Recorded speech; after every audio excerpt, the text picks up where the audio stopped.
चलिए 9 number question जो है काफ़ी अच्छा क्वेश्चन है और ये डिफरेंशियल इक्वेशन का क्वेश्चन है। तो डिफरेंशियल इक्वेशन का क्वेश्चन अगर आता है तो सबसे पहले उसका फॉर्म पकड़ना पड़ता है कि फॉर्म वेरिएबल सेपरेबल पर है कि होमोजीनियस पर है कि लीनियर इक्वेशन है, ठीक है। ये आपको फॉर्म को चेक करना पड़ता है। तो फॉर्म को कैसे चेक करते हैं वो हम आप लोगों को पहले ही बता चुके हैं, ठीक है ना। जैसे यहाँ पर देखिए तो नॉमिनेटर में जिसका डिफरेंशियल है मिडिल में वही रहना चाहिए। तो मिडिल में तो वो है, यानी y मिडिल में है, ठीक है ना। यहाँ पर बताए थे कि अगर आपको लीनियर डिफरेंशियल इक्वेशन को चेक करना हो तो नॉमिनेटर में जिसका डिफरेंशियल है मिडिल में वही रहना चाहिए और डिनोमिनेटर में जिसका डिफरेंशियल है p और q के जगह पर उसी का फंक्शन रहना चाहिए, ठीक है ना। तो यहाँ पर देखिए तो नॉमिनेटर में जिसका डिफरेंशियल है मिडिल में तो वही है, लेकिन डिनोमिनेटर में जिसका डिफरेंशियल है p और q के जगह पर उसी का फंक्शन नहीं है। यहाँ पर x है तो यहाँ पर x का फंक्शन है लेकिन यहाँ पर नहीं है। इसका मतलब ये है कि ये लीनियर इक्वेशन पर नहीं है, ठीक है ना। तो लीनियर इक्वेशन पर अगर सेट नहीं कर रहा है तो ये फॉर्म पर सेट करने का कोशिश करते हैं, ठीक है ना। ये फॉर्म अगर फेल कर जाता है तो इस फॉर्म पर हम लोग सेट करते हैं। देखिए तो इसको हम लोग सॉल्व करते हैं। बहुत बेहतरीन क्वेश्चन है, इसको आप लोग समझिए, समझ में आ जाएगा। देखिए तो गिवन ये दिया हुआ है, यहाँ पर जो है देखिए तो ये है 2y अपॉन x, यहाँ पर है कितना y के पावर 4, ठीक है। अब ऐसा करते हैं ना, ऐसा करते हैं यहाँ से हमको y को हटाना पड़ेगा क्योंकि नॉमिनेटर में जिसका डिफरेंशियल रहता है मिडिल में वही रहना चाहिए और डिनोमिनेटर में जिसका डिफरेंशियल है p और q के जगह पर उसी का फंक्शन रहना चाहिए, यानी ये दोनों के जगह पर x का फंक्शन होना चाहिए। तो यहाँ पर x का फंक्शन है कि नहीं है, नहीं है। तो सबसे पहले आपको ये हटाना पड़ेगा, ठीक है ना। तो इसको हटाने के लिए क्या करते हैं, सब तरफ y के पावर 4 से डिवाइड करते हैं। तो देखिए सही से यहाँ पर डिवाइड करेंगे तो यहाँ पर 1/y के पावर 4 इंटू कितना आ जाएगा, dx आ जाएगा। और इधर डिवाइड करेंगे ना नीचे तो y से y कट जाएगा तो यहाँ पर आ जाएगा, यहाँ प्लस साइन लिख लेते हैं, माइनस को उधर करते हैं, ठीक है ना। ये y के पावर 3 यहाँ पर आ जाएगा। फिर इंटू यहाँ पर जो माइनस से इसको प्लस कर लिए हैं तो ये माइनस को हम लोग यहाँ पर लिख लेते हैं 2 अपॉन x लिख लेते हैं ऐसे, ठीक है ना। अब इसको कैलकुलेट करेंगे ना तो फिर यही आ जाएगा। देखिए ये यहाँ पर देखिए तो ये -2x अपॉन x तो यहाँ पर लिख लिए हैं, इसको y के पावर 4 से डिवाइड कर रहे हैं तो इसको काटेंगे ना तो ये आ जाएगा। इसको y के पावर 4 से डिवाइड कर रहे हैं तो यहाँ पर 1 आ जाएगा, ठीक है। अब यहाँ पर देखिए तो हम ये वाला रिजल्ट पर हम लोग सेट करने जा रहे हैं क्योंकि ये क्वेश्चन जो है ना, ये वाला जो क्वेश्चन है यही रिजल्ट पर दिया हुआ है, ठीक है। तो उस पर हम लोग सेट कर रहे हैं। अब यहाँ पर देखिए तो नॉमिनेटर में जिसका डिफरेंशियल है मिडिल में उसी का फंक्शन रहना चाहिए, मिडिल में उसी का फंक्शन रहना चाहिए। मिडिल में जिसका फंक्शन रहना चाहिए dy/dx के बगल में उसी का डेरिवेटिव रहना चाहिए, उसके बगल में कांस्टेंट टर्म रहना चाहिए, ठीक है ना। तो वही चीज़ हम लोग अरेंज करते हैं। तो इसको तो मिडिल में गुना में है तो इसको मिडिल में भी ले जा सकते हैं, ठीक है ना। मिडिल में ले जा सकते हैं, चाहे अगर आपको मन है तो यहीं पर इसको अच्छे से अरेंज कर लेते हैं। ऐसे लिख लेते हैं इसको, देखिए तो यहाँ पर ऐसे लिख लेते हैं -2x अपॉन x यहाँ से 1/y के पावर q ऐसे लिख सकते हैं। यहाँ पर 1 आ जाएगा क्योंकि किससे डिवाइड कर रहे हैं, y के पावर 4 से सब में डिवाइड कर रहे हैं तो इधर डिवाइड करेंगे तो 1 आ जाएगा। अब देखिए तो नॉमिनेटर में जिसका डिफरेंशियल है मिडिल में उसी का फंक्शन आ गया, y का फंक्शन है। अब मिडिल में जिसका फंक्शन रहना चाहिए ना वो dy/dx के बगल में उसी का डेरिवेटिव होना चाहिए। तो इसको अगर इसका डेरिवेटिव यहाँ पर बनाएंगे तो इसको डिफ्रेंशिएट करेंगे ना, इसको डिफ्रेंशिएट करने आपको आना चाहिए। इसको डिफ्रेंशिएट करेंगे तो -3 अपॉन y के पावर 4 आ जाएगा, ठीक है। तो उसका डिफ्रेंशिएशन यहाँ पर हम लोग बना लेते हैं, ठीक है ना। लेकिन ऐसा बनाने से इसका वैल्यू बदल गया, यहाँ पर -3 ज़्यादा हो गया। तो -3 ज़्यादा हो गया तो इसको बैलेंस करने के लिए -3 से हम लोग गुना कर देंगे तो ये बैलेंस हो जाएगा। चलिए यहाँ पर dy/dx हो जाएगा, यहाँ से -2x अपॉन x, यहाँ से आ जाएगा इंटू 1 अपॉन y के पावर q बराबर 1। अब यहाँ पर देखिए तो अब फार्मूला पर सेट हो गया। देखिए नॉमिनेटर में जिसका डिफरेंशियल है बगल में मिडिल में उसी का फंक्शन है और मिडिल में जिसका फंक्शन है उसी का डेरिवेटिव dy/dx के बगल में है और उसके बगल में कांस्टेंट टर्म है और डिनोमिनेटर में जिसका डिफरेंशियल है p और q के जगह पर उसी फंक्शन है। तो इस तरह के क्वेश्चन जब भी रहता है तो हम लोग यहाँ पर पुट करते हैं। हम लोग यहाँ पर जो पुट करते हैं किसको पुट करते हैं, यहाँ पर जो रहता है ना इसको जेड पुट कर देते हैं, ठीक है ना। तो यहाँ पर ये है तो इसको जेड पुट करते हैं, पुट यहाँ से इसको पुट कर देंगे 1/y 1/y के पावर q को हम लोग जेड पुट कर देते हैं, ठीक है ना, ये रूल होता है। अब इसको डिफ्रेंशिएट करते हैं, देखिए ये बहुत अच्छा क्वेश्चन, इसको डिफ्रेंशिएट करेंगे तो -4 -3 आ जाएगा, यहाँ पर -3/y के पावर यहाँ से कितना आ जाएगा 4 आ जाएगा, ठीक है। इसको डिफ्रेंशिएट सबको किसको y के रिस्पेक्ट में हम लोग डिफ्रेंशिएट कर रहे हैं, ठीक है ना, y के रिस्पेक्ट में हम लोग यहाँ पर डिफ्रेंशिएट कर रहे हैं, y के रिस्पेक्ट में करना पड़ेगा कि x के रिस्पेक्ट में करना पड़ेगा, ठीक है ना। तो दोनों तरफ हम लिख कर डिफ्रेंशिएट कर देते हैं, देखिए यहाँ पर दोनों तरफ जो है ना x के रिस्पेक्ट में हम लोग डिफ्रेंशिएट कर लेते हैं इसको,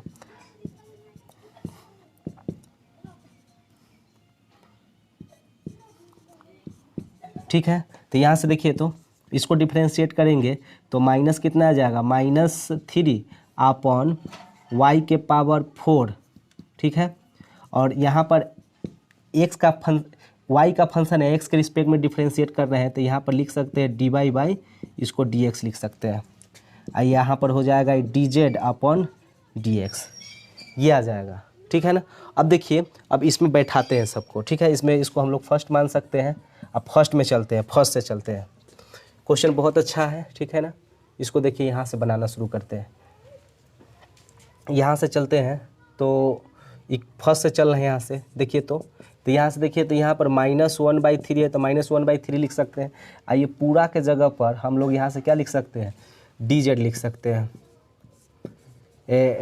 dz/dx लिख सकते हैं। उसके बाद यहाँ पर प्लस है तो प्लस लिख देंगे, ठीक है ना। यहाँ पर -2/x है तो -2/x लिख सकते हैं, पूरा को z माने हैं तो यहाँ पर z लिख सकते हैं, यहाँ पर 1 तो 1। अब देखिए यहाँ पर अब इसमें क्या करते हैं ना, यहाँ से ये हटाना पड़ेगा, तो ये हटाने के लिए ना क्या करते हैं -3 से सब में गुना करते हैं, ठीक है ना। तो देखिए तो -3 से अगर इसमें गुना करेंगे तो -3 से गुना करेंगे तो यहाँ पर dz/dx आ जाएगा, इसमें -3 से गुना करेंगे तो देखिए तो क्या आ जाएगा, तो ये -3 से गुना करेंगे तो माइनस माइनस प्लस हो जाएगा, ये हो जाएगा 6/x इंटू जेड, इसमें गुना करने जा रहे हैं -3 से गुना करेंगे तो -3 हो जाएगा, ठीक है। अब देखिए कौन फॉर्म पर आ गया, which is of the form, ये फॉर्म जो आ गया यहाँ पर जगह नहीं, यहाँ पर लिखते हैं dy/dx ये PQ प्लस y, इस फॉर्मेट में आ गया। तो देखिए तो यहाँ पर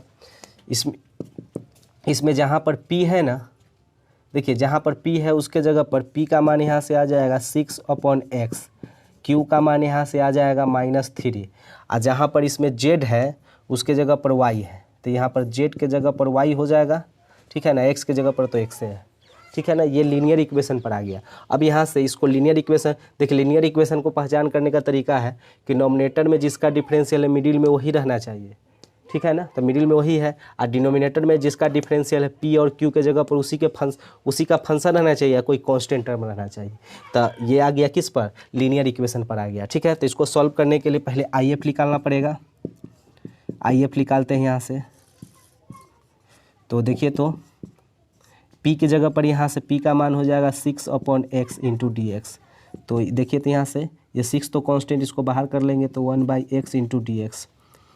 अब यहाँ से इसको इधर सॉल्व करते हैं यहाँ पर, तो ये हो जाएगा 6 log x, ठीक है।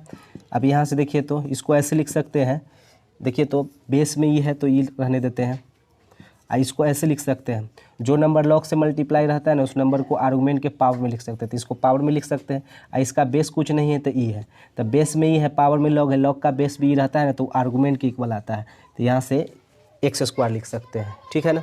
अभी यहाँ पर पूरा सॉल्व नहीं हुआ, इसके आगे सॉल्व करते हैं, ठीक है ना, मिटाना पड़ेगा, तो इतना पहले नोट कीजिए, फिर आगे हम इसके आगे बताते हैं।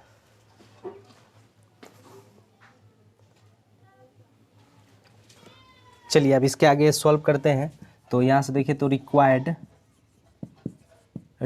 सॉल्यूशन निकालने जा रहे हैं। तो इसका फार्मूला देखिए तो एक फार्मूला आता है y इंटू IF बराबर integration Q into I F I into D x, ये फार्मूला होता है, ठीक है ना। Differential equation, linear differential equation को सॉल्व करने का ये फार्मूला हो गया, ठीक है ना। देखिए तो y जिसको माने थे, y के जगह पर यहाँ पर क्या है, देखिए तो y के जगह पर यहाँ पर z है, तो यहाँ पर तो हम लोग z लिख देंगे, और if का मान निकल के आया है x के पावर 6। फिर यहाँ से देखिए तो q का मान यहाँ से कितना है, -3 है, तो यहाँ पर -3 लिख लेंगे। i का मान यहाँ से हो जाए, if का मान ये आ जाएगा, ठीक है। अब यहाँ से देखिए तो z किसको माने थे, हम यहाँ पर लिख चुके हैं, पहले मान चुके हैं, जो मिटा दिए हैं उसमें z माने थे 1/y³ को, ठीक है ना। तो यहाँ पर 1/y³ को हम लोग z माने हैं, तो यहाँ पर z लिख देते हैं ऐसे। अब इसी को इंटीग्रेशन कर लेते हैं, तो ये कांस्टेंट है, इसके पावर में 1 जोड़ देंगे, उसी से डिवाइड, अब +c, तो यही हम लोग का आंसर हो जाएगा यहाँ से। देखिए तो यहाँ से आंसर अगर निकालना चाहते हैं तो आंसर किस फॉर्मेट में दिया हुआ है वो हम लोग चेक कर लेते हैं। आंसर किस फॉर्मेट में है देख लेते हैं, इसी फॉर्मेट में आंसर दिया हुआ है, ठीक है। तो यहाँ से आप ऐसे लिख सकते हैं इसको, x के पावर 6 अपॉन y के पावर 3 अब बराबर -3/7 x के पावर 7 + c, यही आंसर हो जाएगा। तो डिफरेंशियल इक्वेशन का काफ़ी अच्छा क्वेश्चन था, ठीक है ना। अब इसी के आगे वाला क्वेश्चन देखते हैं। अथवा वाला जो क्वेश्चन है ना, और उसको हम लोग बनाते हैं, ये भी डिफरेंशियल इक्वेशन का क्वेश्चन है और काफ़ी बेहतरीन क्वेश्चन है, ठीक है ना। चलिए इसको बनाना शुरू करते हैं। देखिए तो गिवन दिया हुआ है यहाँ पर y² into D x plus दिया हुआ है x² plus x into y i into d y, ये दिया हुआ है, ठीक है। तो देखिए तो इसको सबसे पहले यहाँ से dy/dx निकाल लेते हैं। तो देखिए कैसे निकालते हैं dy/dx, यहाँ पर x² अब प्लस x इंटू वाई आइए डी वाई, ये देखिए तो ये प्लस है, तो इस तरफ ले जाएंगे तो माइनस हो जाएगा। तो यहाँ से dy/dx पहले निकाल लेते हैं, अपॉन यहाँ से हो जाएगा x² और x इंटू वाई, ठीक है। देखिए ये जो है ना, ये जो डिफरेंशियल इक्वेशन आ गया होमोजीनियस इक्वेशन का पहचान करने का तरीका बता चुके हैं, ठीक है ना। ये होमोजीनियस आ गया, तो होमोजीनियस अगर आ जाता है ना तो क्या करते हैं, जब कभी भी होमोजीनियस इक्वेशन आ जाता है तो उसको जो dy/dx का जो मान रहता है ना, उसको y/x के फंक्शन में के रूप में लाते हैं। तो देखिए तो अभी y/x के फंक्शन में नहीं है, इसको y/x के फंक्शन में लाते हैं। तो उसके लिए जो है ना, यहाँ पर x² कॉमन लेंगे यहाँ से, तो x² कॉमन लेंगे तो यहाँ पर 1 आ जाएगा, ठीक है ना। इसमें से x² कॉमन लेंगे तो यहाँ पर वो कितना आ जाएगा, y/x आ जाएगा, ठीक है। फिर इसको गुना करेंगे तो फिर यही आ जाएगा। तो इसको हम लोग ऐसे लिख सकते हैं, देखिए तो इसको ऐसे लिख सकते हैं हम -y², इसको ऐसे लिख सकते हैं, x को ऊपर ले चलते हैं तो ये हो जाएगा y/x का होल स्क्वायर अपॉन 1 + y/x, इसको ऐसे लिख सकते हैं, ठीक है। अब जो dy/dx का जो वैल्यू है वो y/x के फंक्शन के फॉर्म में आ गया। और जब कभी भी ऐसा आ जाता है तो हम लोग यहाँ पर पुट करते हैं, किसको पुट करते हैं, ठीक है ना। तो यहाँ पर पुट करते हैं y/x को हम लोग कितना पुट करते हैं, v पुट करते हैं, ठीक है ना। y/x को क्या पुट करते हैं, v पुट करते हैं। तो यहाँ से देखिए तो यहाँ से y बराबर हो जाएगा कितना, vx हो जाएगा, ठीक है। अब इसको हम लोग आगे इसको सॉल्व करते हैं। जब कभी भी अगर क्वेश्चन में अगर 2 नंबर में या 5 नंबर में अगर डिफरेंशियल इक्वेशन का अगर होमोजीनियस आ गया ना, तो अगर कोई इजी क्वेश्चन है तो उसको बनाना शुरू कीजिएगा, ठीक है ना। क्योंकि ये क्वेश्चन जब कभी भी होमोजीनियस आता है तो क्वेश्चन तो इजी आसान रहता है, लेकिन कैलकुलेशन बहुत लॉन्ग होता है। देखिए इसका कैलकुलेशन कितना लॉन्ग आएगा। चलिए अब इसको डिफरेंशिएट करते हैं। तो देखिए तो यहाँ से हो जाएगा dy/dx हो जाएगा। इसको डिफरेंशिएट करेंगे तो फर्स्ट के छोड़कर सेकेंड का डिफरेंशिएशन, फिर सेकेंड को छोड़कर अब फर्स्ट का डिफरेंशिएशन, ये आ जाएगा, ठीक है। तो यहाँ से चलिए अब चलते हैं, यहाँ से इसको हम लोग फर्स्ट मान लेते हैं। अब इसको यहाँ से चलते हैं, देखिए यहाँ से देखिए ये पूरा के जगह पर देखिए तो ये dy/dx के जगह पर हम लोग क्या लिख सकते हैं, ये लिख सकते हैं v + x dv/dx, ये लिख सकते हैं। और इसके जगह पर देखिए तो इसके जगह पर हम लोग भी पुट किए हैं, तो यहाँ से आ जाएगा भी स्क्वायर अपॉन यहाँ पर 1 प्लस कितना भी आ जाएगा। ठीक है, अब इसी को हम लोग सॉल्व करते हैं, इसी को सॉल्व करके हम लोग इसी को सॉल्व करना है। ठीक है, तो देखिए इसको सॉल्व करते हैं। अच्छा ये प्लस है तो इधर जाके माइनस हो जाएगा। चलिए एलसीएम लेते हैं, 1 प्लस भी, तो ये हो जाएगा भी स्क्वायर, और यहाँ पर देखिए तो इसको आप भिन्न का जोड़ करना है तो इसको ऐसे गुना करेंगे तो यहाँ पर भी आ जाएगा, और फिर इसको ऐसे गुना करेंगे तो माइनस भी स्क्वायर आ जाएगा, ऐसे आ जाएगा। चलिए तो यहाँ से x, अब यहाँ से देखिए तो यहाँ से इसको कैलकुलेट कर लेंगे तो आ जाएगा माइनस भी, ये हो जाएगा -2v स्क्वायर, अपॉन आ जाएगा 1 प्लस भी आ जाएगा। तो यहाँ से आ जाएगा, देखिए तो इसमें से माइनस कॉमन ले लेते हैं, माइनस कॉमन माइनस भी कॉमन ले सकते हैं, माइनस भी, तो यहाँ से आ जाएगा 1 प्लस 2v अपॉन हो जाएगा 1 प्लस भी, ये आ जाएगा। पहले इतना नोट कीजिए फिर हम आगे सॉल्व करते हैं, क्वेश्चन बहुत लॉन्ग बनेगा। ठीक है ना, पहले इतना नोट कीजिए।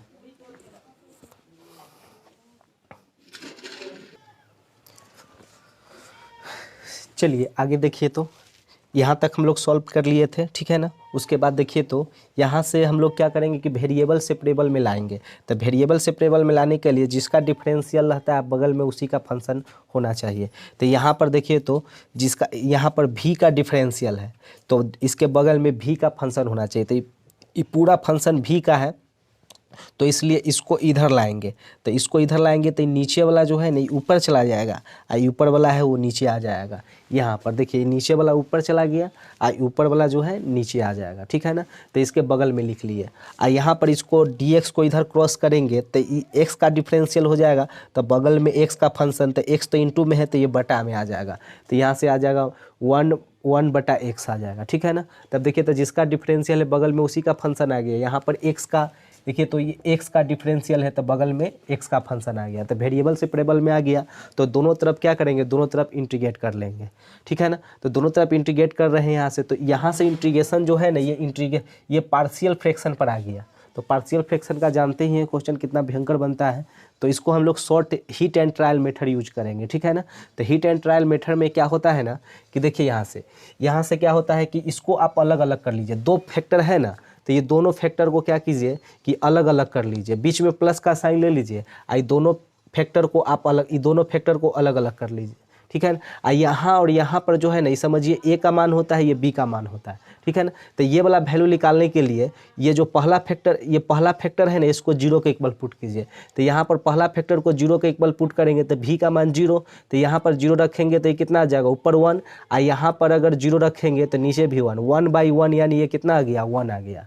ठीक है ना, उसी तरह से इसका वैल्यू यहाँ पर वैल्यू निकालना है, इसका वैल्यू निकालना है तो दूसरा फैक्टर को 0 के इक्वल यानी इसको 0 के इक्वल पुट करके तब वैल्यू निकालेंगे। तो इसको 0 के इक्वल पुट करेंगे ना, 1 - 2v को 0 के इक्वल पुट करेंगे तो यहाँ से v का मान जो आएगा ना -1/2 आ जाएगा। तो -1/2 इसको 0 के इक्वल पुट कर दिए हैं, तो इसका वैल्यू निकालते हैं यहाँ से यहाँ तक। देखिए तो इसका वैल्यू निकालते हैं यहाँ से 1 प्लस भी अपॉन भी, इसका वैल्यू निकालना है। भी का मान 1/1 कितना रखकर 1/2 रखकर, देखिए तो यहाँ पर रखते हैं तो यहाँ पर आ जाएगा, यानी ये माइनस और ये प्लस माइनस हो जाएगा 1/2, और यहाँ पर भी -1/2 आ जाएगा। तो ऊपर सॉल्व करेंगे ना इसको सॉल्व करेंगे तो ऊपर 1/2 और नीचे -1/2, तो ये से ये कैंसिल आ जाएगा तो -1, तो यहाँ पर कितना आ गया -1। तो हीट एंड ट्रायल मेथड से जो है ना हम लोग पार्शियल फ्रैक्शन के क्वेश्चन को हम लोग शॉर्ट में सॉल्व कर लिए। ठीक है ना, यहाँ पर शॉर्टे में सॉल्व करना है। ठीक है ना, तो चलिए तो शॉर्ट में सॉल्व हो गया, उसके बाद इसको अलग अलग कर देंगे। ठीक, इधर ज्यों का त्यों रखते चलते हैं, इसको इतना अलग अलग कर दिए। अलग अलग करने के बाद इसका जो इंटीग्रेशन होता है लॉग भी हो जाएगा, और इसका इंटीग्रेशन ये हो जाएगा। लीनियर के कोएफिशिएंट से हम लोग यहाँ पर डिवाइड करते हैं, ठीक है ना। जो लीनियर का जैसा x का इंटीग्रेशन होता है ना, वैसा ही x की जगह पर कोई लीनियर ऑफ x रहता है तो उसका भी इंटीग्रेशन वैसा ही होता है, लेकिन ये लीनियर के कोएफिशिएंट से डिवाइड होता है, ठीक है ना। फिर उसी तरह से इसको इंटीग्रेट कर लिया, और सब में लॉग है तो कांस्टेंट टर्म में भी क्या करेंगे, लॉग ले लेंगे। उसके बाद यहाँ पर देखिए तो 1/2 लॉग के बगल में है, तो 1/2 लॉग के बगल में रहता है ना, तो उसको हम लोग आर्गूमेंट के पावर में लिख सकते हैं। ये लॉग का फॉर्मूला है, तो ये 1/2 को आर्गूमेंट के पावर में लिख लिए, और इसको जो है ना लॉग m और माइनस लॉग n पर तोड़ दिए तो लॉग m/n हो जाएगा, ठीक है। उसी तरह से यहाँ 1/2 पावर में है, इसका मतलब रूट हो जाएगा, रूट लिख लिए, और उसके बाद फिर लॉग m और माइनस लॉग n पर तोड़ दिए तो लॉग m/n लिख दिए इसको, और इसको ज्यों का तो इधर आने दिए। अब देखिए तो दोनों तरफ लॉग है तो लॉग दोनों तरफ से हटा सकते हैं, तो दोनों तरफ से लॉग हटा दिए, और उसके बाद क्या किए हैं कि दोनों तरफ स्क्वायरिंग कर दिए, इधर भी स्क्वायरिंग इधर भी स्क्वायरिंग, दोनों तरफ स्क्वायरिंग कर दिए, ठीक है ना। और उसके बाद भी जो माने थे y/x को, तो यहाँ पर y/x है, स्क्वायर है तो स्क्वायर हो जाएगा, यहाँ पर भी का मान y/x है तो y/x लिख लिए। अब इसी को जो है ना, इसी को भिन्न का जोड़ करके इसको कैलकुलेट कर रहे हैं, तो इसको कैलकुलेट किए तो इस फॉर्मेट में आ गया, और फिर इसको कैंसिल किए तो हम लोग का लास्टली आंसर हम लोग का ये आ गया, ठीक है ना। तो इतना आंसर है इसका, ठीक है। तो ये जो क्वेश्चन है बहुत लॉन्ग क्वेश्चन था, ठीक है, तो इसको आप अच्छे से समझ लीजिएगा, ठीक है। नेक्स्ट क्वेश्चन, डिफरेंशियल इक्वेशन का क्वेश्चन थोड़ा सा अच्छा रहता है, ठीक है ना, जब होमोजीनियस रहता है तब, ठीक है, बाकी सब इजी रहता है। चलिए अगला क्वेश्चन देखते हैं।